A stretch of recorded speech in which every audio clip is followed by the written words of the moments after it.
we're going to first do a round of introductions. Actually, let's wait one more minute. People seem to be streaming in.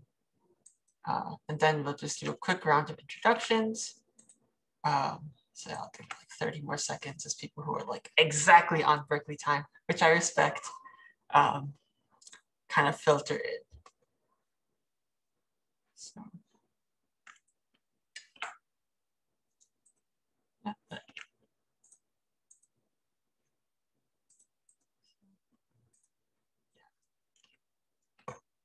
I assume it's going to continue until like 5:12, but that's okay. Or maybe even longer, because it's like starting to accelerate now. But okay, let's just, yes, let's just get going. Hello, my name is Ani. I use he, him, his. I'm a fourth year who is interested in efficient ML, both in data and compute efficiency. And next year I'll be going to MIT for a PhD. So I committed to research life. Hi, I'm Caitlin. I'm currently a third year, she, her, hers. I research in hardware for ML, and I guess next year I'll still be at Berkeley. My name is Catherine. My pronouns are she, her. I'm a fourth year, and I'm currently doing a little research in reinforcement learning. I'm Alice. I'm also she, her, hers. I'm a freshman, and I'm doing research at the intersection of data and sociology. And I'll also be at Berkeley next year for a while too.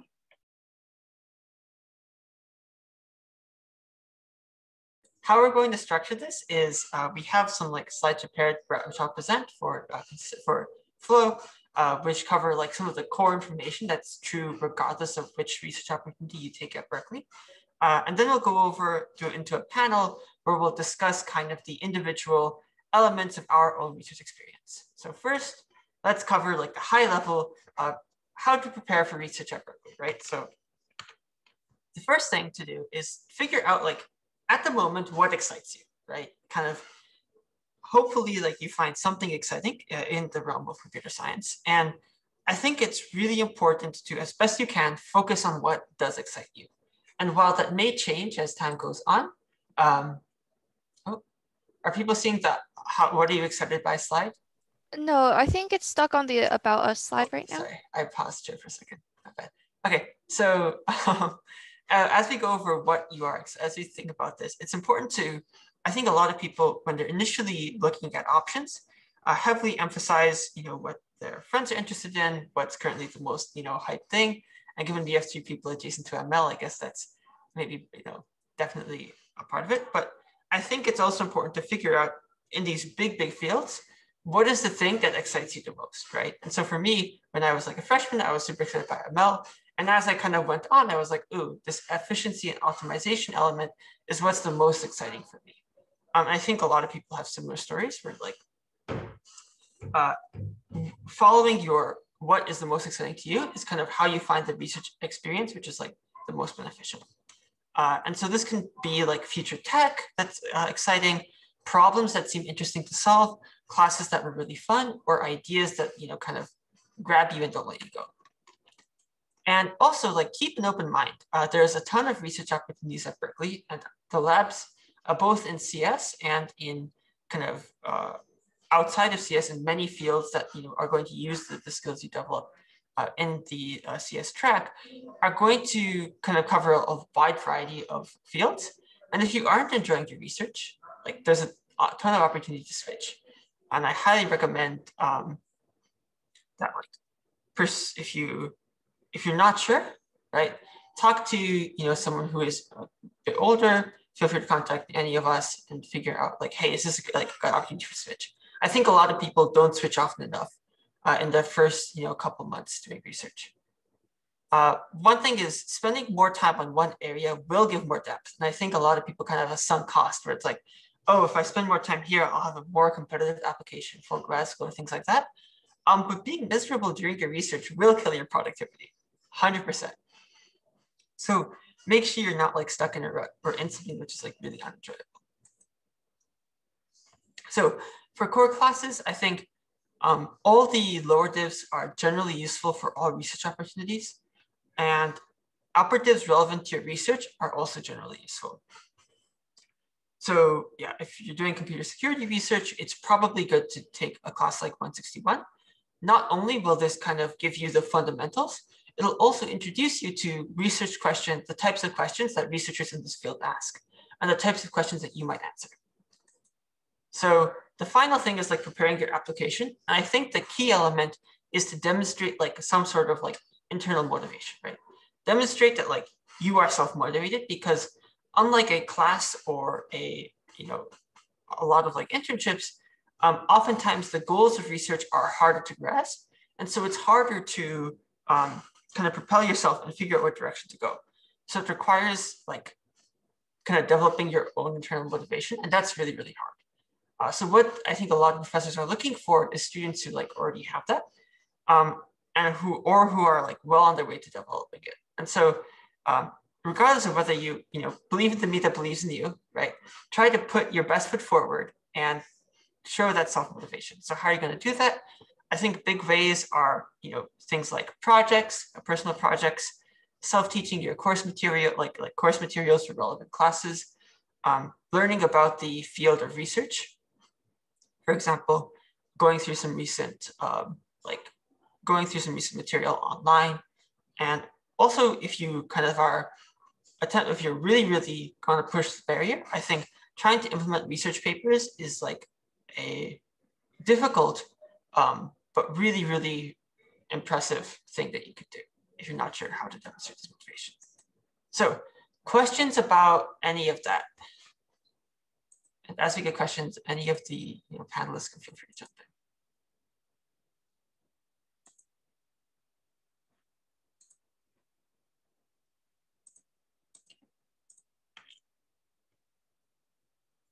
So I guess let's go on to the next section. How to apply. So in terms of how to apply, there's a couple of different methods. The most common, in my experience in talking to a lot of people, is cold emailing professors. It's intimidating, it's a little bit scary, but I think it's a super valuable skill to develop, and is often kind of really common way that opportunities happen. And so keep it short, because people are busy and sometimes they don't read it, don't read everything, but make sure not to to keep all the important information that you have there. And this also applies to grad students. So whoever research you're interested in, I would recommend trying to email the professor and or grad student. So when emailing, talk about the relevant projects or papers that the professor has done that interest you, the personal projects or experiences that kind of relate to some of the required skills you'd need to do that research, any other relevant information, and I would recommend attaching your resume. If the professor or grad student emails you back, I think it's customary to kind of reply with a transcript, but that's not a hard order. One thing that's important is that you check the professor's website and see if they have requirements to work with them or have a specific application they want you to use. So certain professors want you to use applications like URAP or DARE, which I'll talk about next. And certain professors have requirements for potentially classes or GPA or things like that.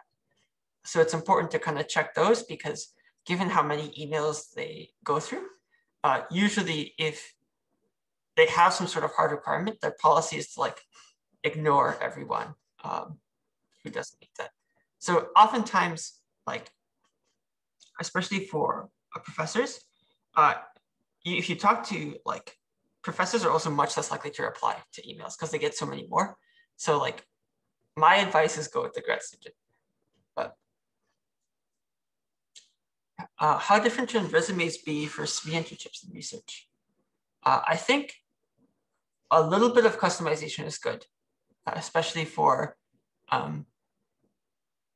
if you have an objective section, things like that. But also I think generally you want to, in both the email and resume, emphasize the kind of alignment. So for my resume, basically have the same rough experiences, but change what I highlight depending on the application. Any of the other panelists want to give thoughts on that? I was gonna say it might be relevant to include classes that you think will stand out and it's related to the research field. But I realized if you're sending your transcript already, that might be superfluous. So up to you. Professors will probably not read it. Like questionable whether they'll read the transcript at times, so it's probably best to include it on the resume.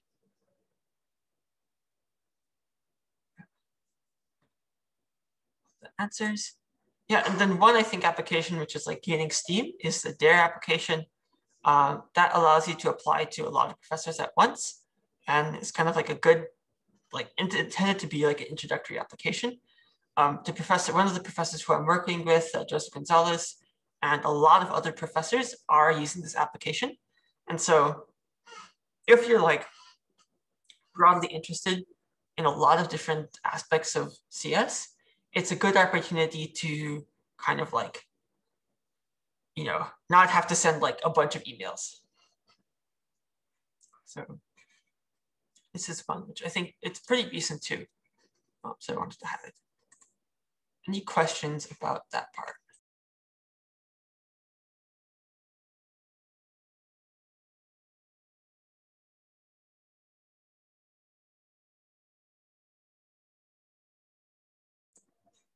Okay, I guess I'll go into the last part.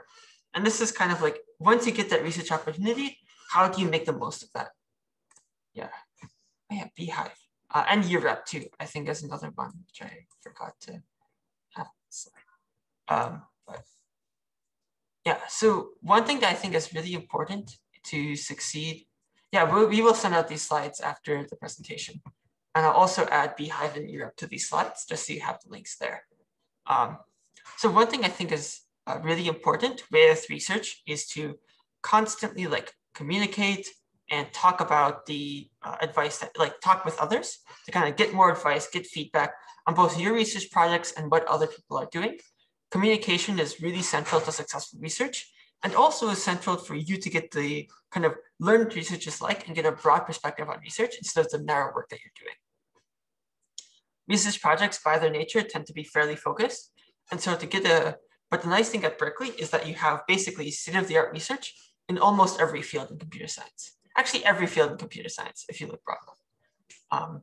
So if you kind of look around and talk to people who are in your lab, you're going to get the state-of-the-art in your field and get a broad view of it, which is really, really helpful, like regardless. So, and also I think consider what advice people give you about research and why certain people have like different perspectives on research, because as you go through research, different people have like different ways of doing research, and considering how different people approach it, like the benefits and weaknesses of different methods, I think is like important for like long-term growth. Yeah, learn about your field. Don't get caught up in just the day-to-day research tasks. Try to figure out how your work fits into the context of your larger field, and try to take the time to kind of like spend that time in seminars, with collaborations, by talking to people to learn about your field rather than just your project. Yeah, and finally, you know, as you're kind of practicing these skills, like any skills, it's important to realize what you need to practice. And these are kind of like the core skills associated with research, like understanding and finding information relevant to your topic, presenting and communicating your work to others, developing those research ideas from that like literature, and getting used to failure and overcoming imposter syndrome, because kind of possibly one of the more unique aspects of research is that by its nature, it's way more risky and involves a lot of failure.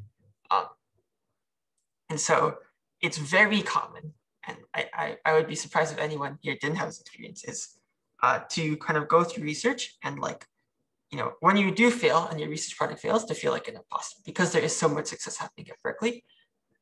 So I think this is like also something that's like probably a part of the Berkeley experience, but also something that comes up a lot in research and I think is important. And yeah, learning from these skills and taking away like the skills that you learn to research, from research to wherever you end up going. So if you're going to industry or startups, especially startups, a lot of these like skills are going to be incredibly helpful and incredibly valuable. If you're going to grad school, you also need to focus a bit more on developing like professor relationships and getting to know professors so they can write you rec letters, and also developing a research story so you have like a good application there. But depending on what people want, we can talk more or less about that, because I just went through that process. So yeah, questions about any of the like thriving during research portion?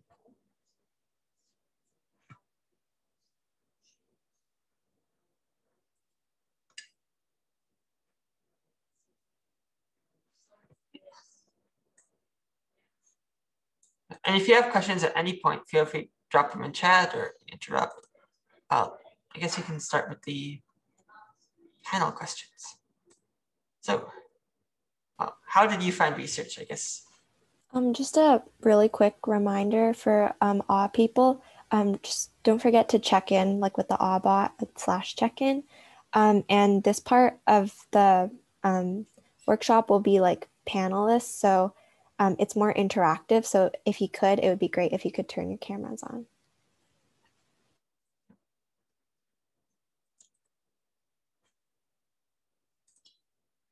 As people are turning their cameras on, I guess we can go around. How did you find research? Do you want to do popcorn or? Yeah, I guess I could start. So as I kind of went through the traditional process and I applied to URAP, and you're allowed to apply for 3 labs. Yeah, 3 labs per semester. So I kind of just shot my shot as a freshman.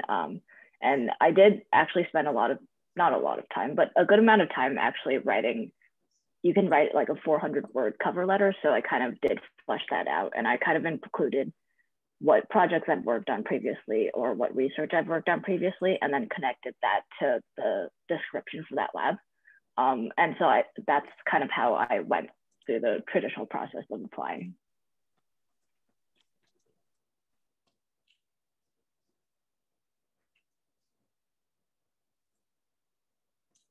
I guess popcorn, or do you want to do popcorn? Yeah, sure. Catherine. Okay. I applied 3 different times because I'm old. I'm a senior now, so I'll just quickly talk about them. My first year, I cold emailed a professor directly because I did not know you were supposed to cold email grad students. He did respond, and it was very chill. He was like, "Yeah, come through, come join lab meeting." And that didn't work out. So my second year, I applied through URAP like Alice. Yeah, I spent a little bit of time on the application. Went to a different lab, and then most recently, my third year, I applied through the DARE application, which I think that process was the smoothest and the nicest because through DARE, you do get to like talk to grad students or professors directly before committing to a lab, which I really appreciate. And yeah, I think that was it. The one thing for DARE, I'll just add one detail. You do have to write like a little bit of an essay, but I think it's worth it. I really like the whole process for DARE. I'll popcorn, Caitlin. Thanks, Catherine. So I got into research through a different way, so hopefully it's helpful for you. I've been in 2 labs. So my first lab was after my freshman year. So my 16B GSI, in his lab, he had room for some researchers, and I struggled a lot in 16B lab. A side story, I'm a lab TA right now. But I struggled a lot in 16B lab. I asked him a lot of questions with my partner. So I guess he saw like work ethic and like willingness to like ask questions and take initiative and stuff. So he was like, do you have any summer plans? I'm like, not really. I'm a freshman. He's like, do you want to research in my lab? And I'm like, cool. So that's the first one. The second lab I went to, maybe it would be more helpful for you, is through Beehive. So I looked through different projects on there. And usually it was the graduate student or the PhD candidate who needs a student to work with them. So I got to read through different research proposals. And yeah, I just put my info on there, and they reached out through email. And then I just interviewed, or not really like interviewed, but just like talked to the student for the different positions, and then just chose the one I was interested in. So yeah, those were my 2 ways of getting into research. Yeah, I also connected twice. First time I did it through URAP, and then second time was kind of a little bit, kind of coincidental. My first time, it was kind of like, I went to Europe and applied. My very first time, I got rejected everywhere. Then second time, I got into a lab which was focused on like something I found really interesting. But then I realized kind of midway through that the kind of the way that the problems were being solved was not something like I found super engaging. Basically, like the type of research that was done was not one that was like super like engaging for me. And so I switched to, then I was kind of looking for other opportunities, and I found I was like going to different talks, and I met a professor at one of the talks, and we talked about like different research directions, and I ended up kind of asking if I could join this lab, and he was like, yeah, I'll come to a group meeting and we'll look for a project. And so that was kind of how I got the second one. But, yeah. Okay. And I guess, do we want to do like all the Q&A general questions at the end, or should we intersperse them throughout? Because there's a couple in the chat. Yeah, I think we can sorry, go ahead. Oh, sorry, go ahead. I think I was just going to agree what Catherine said. It might be more fun to go through the chat and interact more. Sounds good. So, has anyone done research in industry? What are the main differences between research in industry and academia? Most of the research and industry positions I've seen have been mainly for PhD students already, but I don't know if the other panelists have thoughts on that. So I've worked with industry research in collaboration. I've never worked, so I'm working in an industry lab this summer, but I never actually worked in an industry lab before that. I have worked in collaboration with with actually Alibaba this past year. The main difference is like focus, like the kinds of problems that the academic lab is focusing on is like kind of purely determined about what the PI thinks is like important and interesting, right? And what they can get funding for. Industry labs, like you're trying to solve a problem, but you're doing it using research. So, for example, like data collaboration, like our interest was, are there new communication algorithms that can improve can we use new communication algorithms for specific types of workloads?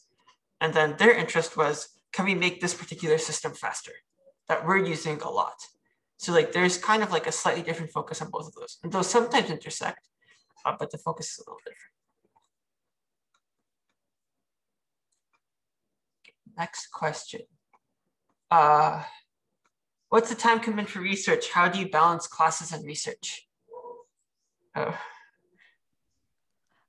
I would say there's a very high variance for the time commitment in research, and the old saying I feel like really holds, like what is it, like the more you put in, the more you get out of it, or something.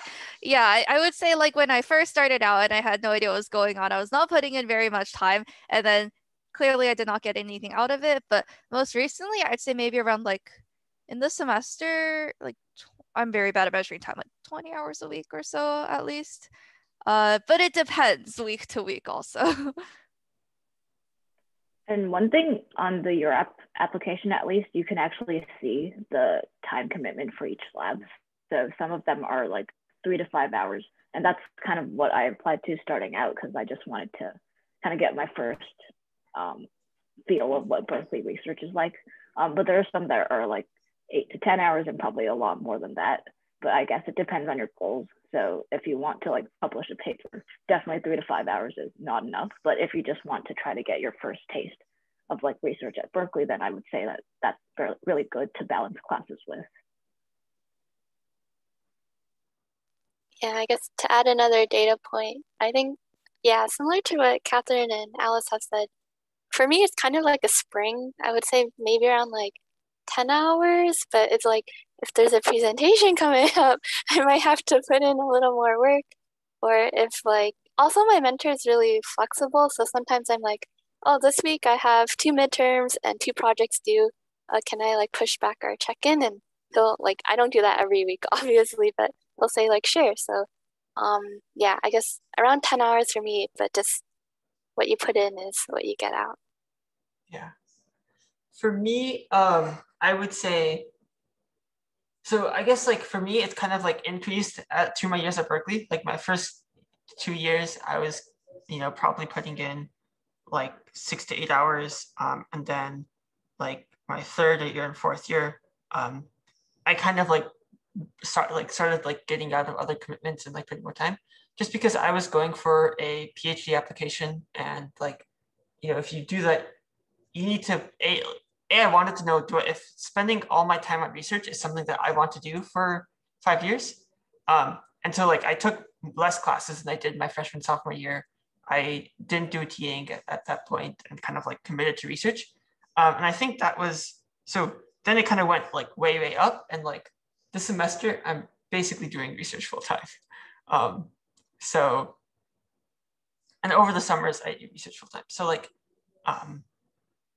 yeah, because like I don't like online classes. So then I was like, okay, what do I want to do with my time? With research. But that also I think is depending on like what you want to get out. And I was like, now I'm pretty sure like research is the career I want to go into. And so like there's a lot I want to get out. So like I want to put as much time as I can in.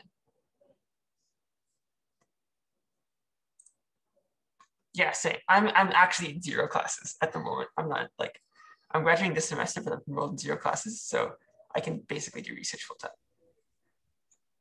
So, yeah. I see another question. What's the timeline for research? Do most people do research during the semester? What is different between applying to do research over the summer and the school year? I'll start off with the broad answer. I think the timeline's pretty flexible depending on where you apply, but there is like a big peak of like application season in the beginning of the semester, I would say. You'll see like a lot more applications open, both in the beginning of fall and the spring, and also there's like separate summer applications. But you can, even in like dairy, you can apply for the summer, so it's pretty similar. What is different? Yeah, I think a lot of people do research during the semester, but I think most people that I know who have been super committed to grad school do end up taking a whole summer to do research. And that's because you can like do full-time research for a summer and get a lot more done. Second that, I'm sorry. Sorry, go ahead. Okay. Basically, most people do research during the semester, but for less hours, especially if you're taking classes and also TAing, that I know. And that research is usually like much less time. And then like during the summer, especially if you're going for grad school, you kind of like commit and try to get a paper out. So it tends to happen. And so like those have different qualities because of that.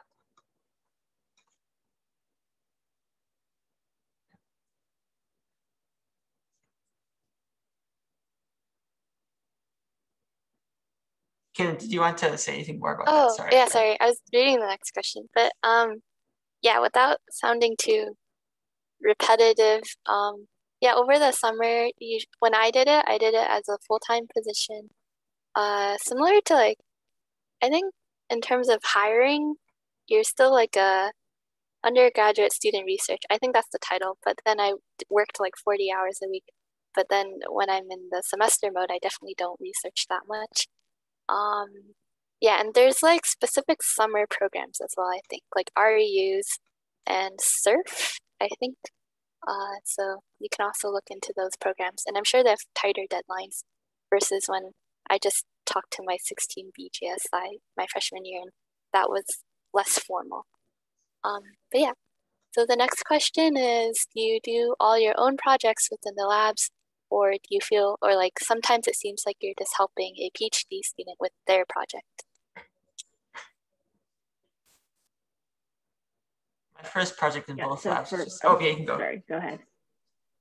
Oh, okay. Yeah, so I'm actually working on a PhD student's project. So I'm working kind of like with him on the project, and doing like some of the tasks that he wants me to do. And so this is like in collaboration with 2 other undergrads. So we kind of split up the work, and then every 2 weeks we meet to come together and talk about what we did. So yeah, so I don't actually have my own project working on like PhD students, big dissertation project. My first project in both of my labs was like basically a PhD student's project. And like, so was like the second one, but then like now I have like my own project, which is like kind of scary at times. It's like, oh, because like, you know, you have to do the experiments, build the code base, do kind of a lot on your own. But yeah, now it's like, it's my own project and I ask for help when I need it. For one of my projects, and the other one is still like in collaboration with a bunch of other people. But I think it like takes probably at least a year of research experience to be like ready for your own project, like in my opinion.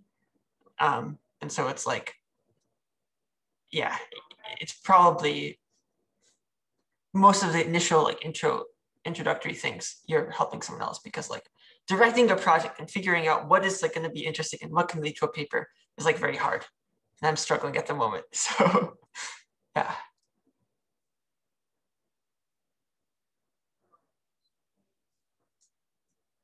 Any other thoughts, or should we move to the next question? I think there's a lot of questions coming in. Yeah. I guess next question. Okay. How do you get a recommendation letter if you don't have any previous experience? I never had a recommendation letter for applying for any of my stuff. Yeah. Sorry. Yeah. Same. Rec letters are for like applying to grad school. So like your research should give you rec letters, not the other. I don't think any application requires a rec letter that I've seen. If you have more specific questions, feel free to like ping again. Sorry. Or post again. When you talk about publications, a publication or first author, publication first, PhD, depends on field, depends. Oh, so this is like a grad apps, and so I can talk about that. I did not have a first author publication for my PhD app. It depends on what field you're applying to. It depends on a lot of factors. It depends on, like, it's stronger, like ideally, like the strongest thing you can have on your app is like a first author publication to a like top tier conference, but that's like a very, very high goal, right? So like, you know, it's totally fine if you don't get like a first author position. It's totally fine if you're not going to the most prestigious conferences. Publications are publications. You get citations for it. That's what matters. So, yeah. Like first author is stronger, but it's not necessary at all. And rec letters matter more.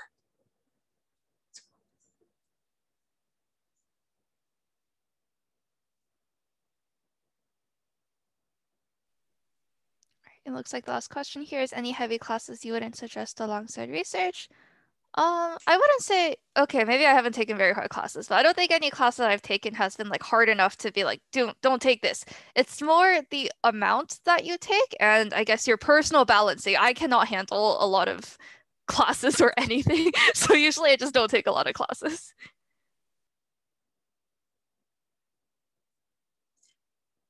One thing I will say for grad school apps, researchers care a little bit more about GPA than industry, but like, so like, if you want to do grad school, like it's better to take fewer classes and do well than a lot of classes and like, you know, not as well. But that's, if you're not doing grad school, that doesn't really matter as much. Because like GPA doesn't actually measure anything.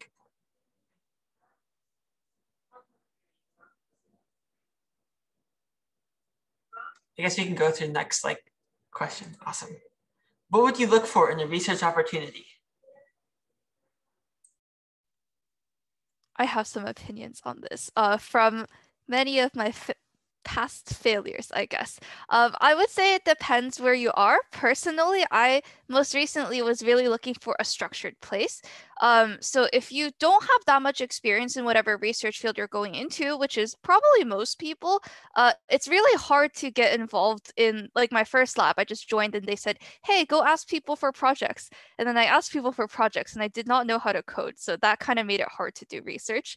And in my most recent place, it was much more structured where the professor basically told all us undergrads, hey, you should study these classes, and after you're done with these classes, we'll give you a project, and it's very structured. You have like check-ins every other day, and you will not feel completely lost. So that was the main thing I was looking for most recently, but also on like abstract level, it's important that you're interested in the stuff that, yeah, that's probably the most important fact.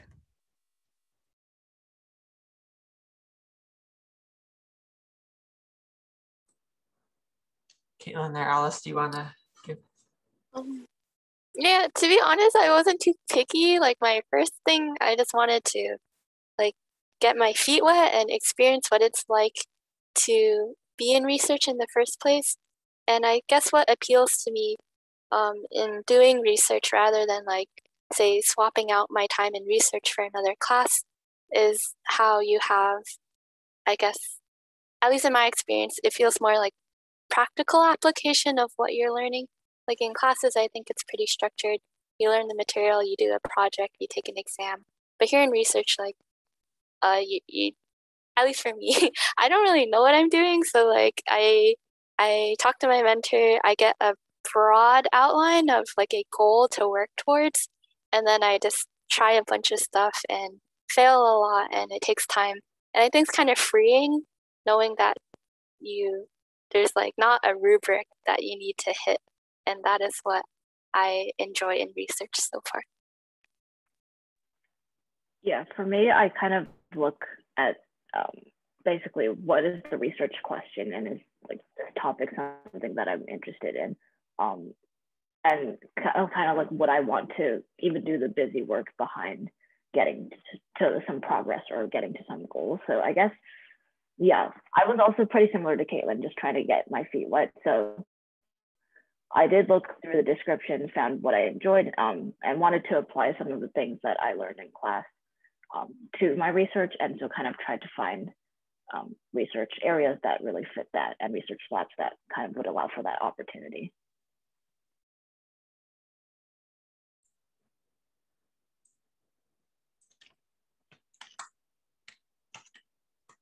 I would say most important thing to look for is like, I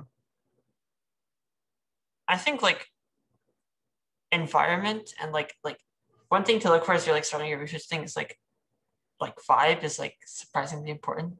How are people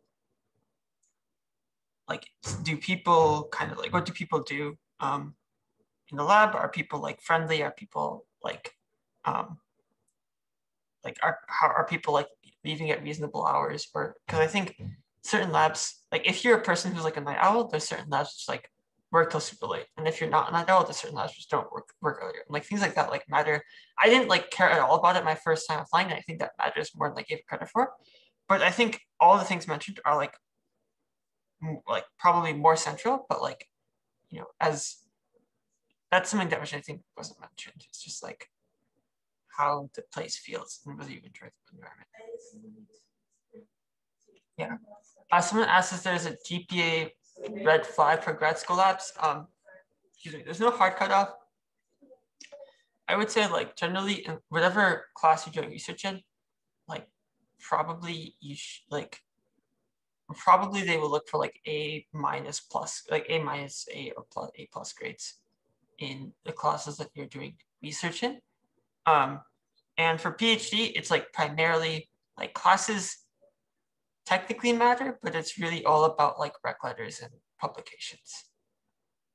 It's kind of sad, or I guess it's like, yeah, like I guess classes matter, but all the people I know who got in, like if you ask why they got in, it's not because like classes, it's because like rec letters and or publications.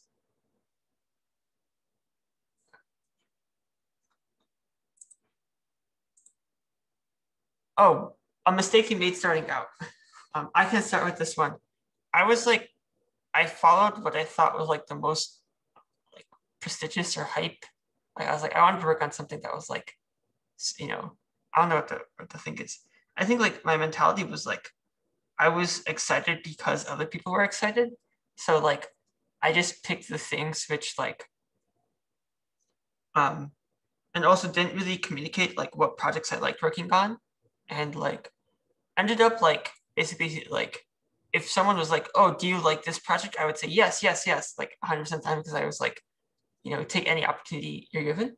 But initially that's helpful to find out what you like. But once you figured it out, like certain projects, like if you're not, you don't have to like and research is not universally enjoyable, but like you should be, I think, proud of your end product in some way and like what you're working towards and like think that that's a worthwhile goal.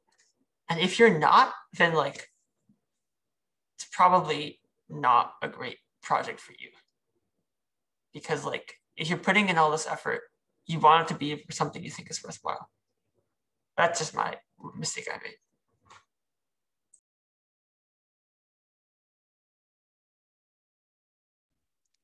I think I have quite a few. My biggest one was I think I was kind of like what Ani said. I was like following the hype way too early, and I would say it's really important to have like a foundation ready before you jump into especially more advanced research. So like I kind of mentioned freshman year, I was like, I'm gonna join this robotics lab even though I don't know anything. And then I basically just floated around and didn't get anything done for over a year because I didn't have the foundation. So I would say like don't rush into it. Try to build some base foundation depending on what sort of research you're getting into. Even though I think a lot of people say like the best way of learning is by doing, I don't think that's always true for some certain fields. It's important to learn some of the basics down first. And another big mistake was I think I was just not reaching out enough. I forgot what the word is for that. So for me, they just said come to this lab and reach out to people, and I did not really reach out to any graduate students after joining the lab, so that was probably a pretty big mistake.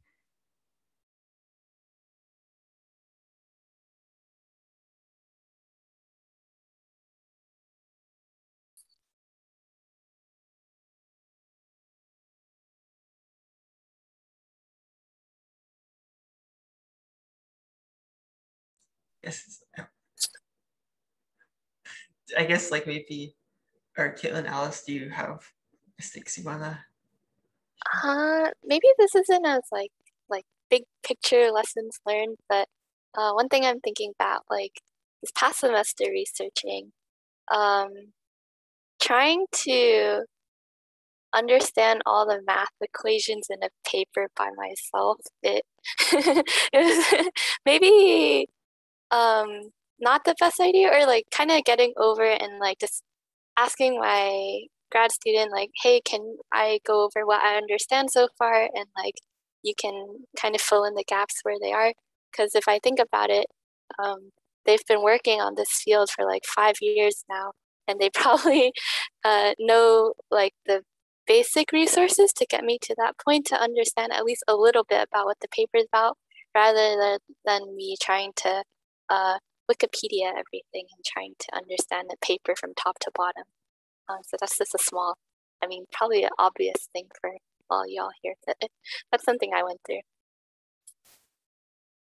I'm still Yeah, I going through think that. it's pretty similar to Caitlin. I think communication, like at first, I kind of got what I was supposed to do and just try to like push through it. But when you don't understand something, it's like totally okay to reach out to like the PhD student. And I think that's one thing I didn't realize at first. So I guess, yeah, I think that would be the mistake.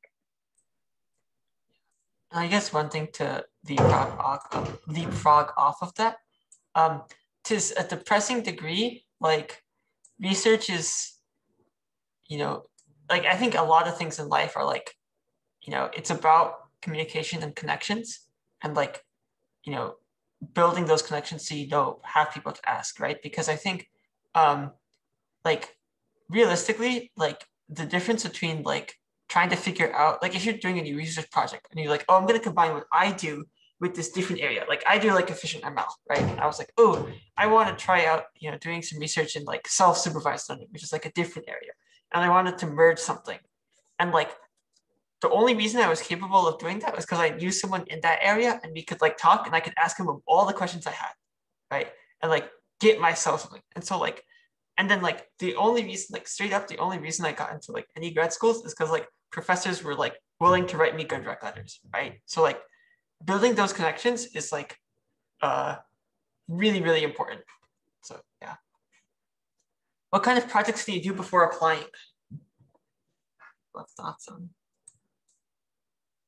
I personally think the best thing you can do is still self-study the foundational stuff. You kind of need that stuff before doing any projects. One really cool thing I saw recently I wanted to plug, I'm working on this project, something to do with reinforcement learning, and then we actually saw a re-implementation code base, me and my postdoc, that was made by someone who turns out is a high school student, which I think is really crazy.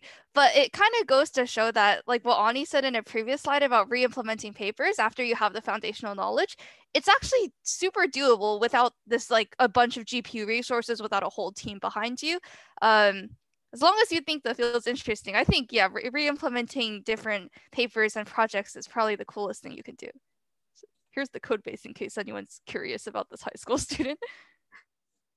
I would add as a project, I think, so like get those foundational, like also like one thing that's harder than I guess a typical project is like maybe not like a state-of-the-art algorithm, but take something which is used a lot and like apply it to something you care a lot about. So like when I would, one of my first projects, which involved the stuff I do now, was like basically there was like these like really bad online novels, which I really liked as a high schooler.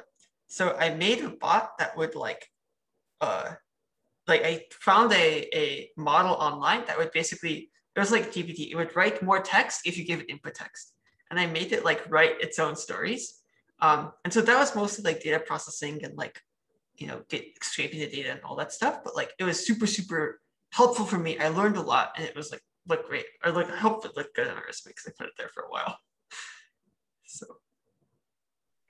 This is a little bit, I guess, more specific, but if you're interested in working with data or even like ML, you can go to websites that have like huge repositories of data sets, so like Kaggle, or I think the UC Irvine machine learning repository, and then take like one of those data sets and try to come up with a project, maybe just like a visualization project or something, building an algorithm around that. And I think that's a great way to kind of start doing your own project. Yeah, I think big plus one to what Alice said. My first I would say pretty bad attempt at like an ML project was I used this Twitter API to just scrape a bunch of people's tweets and run a machine learning classifier for who wrote some random text that you put in. It was really bad. It was like 100 lines of code, but I think it's really cool. Like working with data is so awesome, and you can scrape data from so many places pretty easily. Also, like all this also applies if you're not like ML or data science, but like I think all of us are ML or data science. So oops. Oh yeah, I did this for like internships, honestly. It just works for side projects. Yeah. If you need another project idea for working in hardware for ML, a lot of stuff is just running like an algorithm, but on this bunch of different accelerators. So if you can't like I have no idea how to design an accelerator from scratch, but if you take an algorithm and you start running them on like Google TPUs and then like GPUs and then NVIDIA CPUs and GPUs, like that's a lot of papers actually, just like benchmarking performance of algorithms on different pieces of hardware. So Same maybe thing that's also super helpful for like efficient ML because like essentially like there's a lot of overlap, but the same thing, what makes ML efficient is like it runs well on like current hardware, right? So like yeah. So if you are able to kind of like experiment to see what makes something faster and like toy with like, you know, a cloud TPU and see, you know, how do I optimize performance of cloud TPU? And like, how is a cloud TPU different performance and performance characteristics than like a CPU? And like learn about that difference. That's also cool. I think there's like, oh yeah, what's ML and hardware like? Specific question from chat. I guess like it's a pretty, or like ML is like huge field, so like hardware specifically, I guess some ideas are maybe given like an algorithm like to perform some sort of like gradient or like a bunch of matrix multiplies. Maybe that's how I think of machine learning.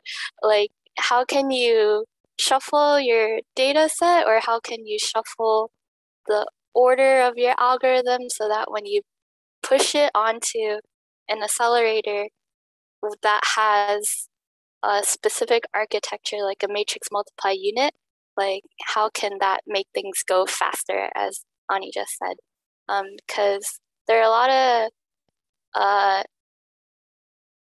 like cool algorithms and implementations of ML, but you're limited by like how long you have to run a program and what resources you, like what physical resources you have. So that's like the other end of like there's the math and the software, and then the physical implementation on the hardware and how to actually solve your problems relatively quickly. So yeah, XQCD, yeah.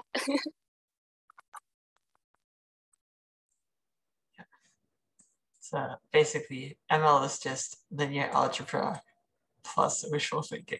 So, like, it's a miracle that it works, but it's crazy cool that it does. But, yeah. Oops.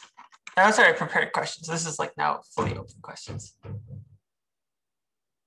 My face is red.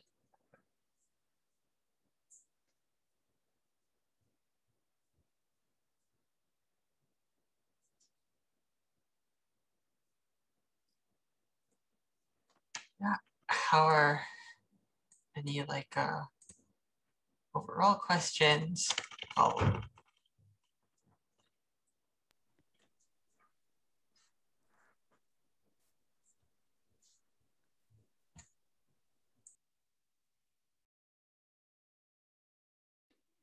Also, maybe we can all drop our emails in the chat just in case anyone does come up with any questions after the fact. Feel free to email any of us.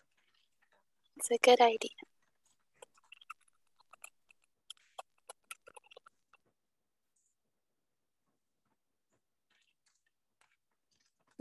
Yeah, and I hope people aren't too like intimidated to just reach out and start if you're interested. Like, try it. You don't even need the goal of grad school. Like, I don't even know if I'm gonna go to grad school. I just kind of wanted to do research for fun and have a college experience that included research. So yeah, like just try it out and see if you like it. Yeah, me too. I'm not going to grad school next year, just plain old software engineering. But, you know, it's still fun to do. Yeah, yeah.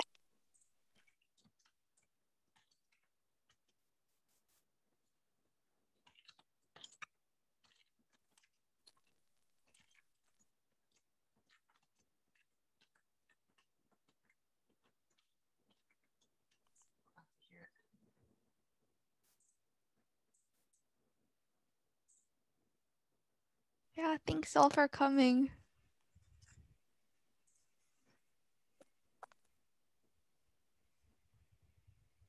Thanks. You can also stop recording. Oh, that's good.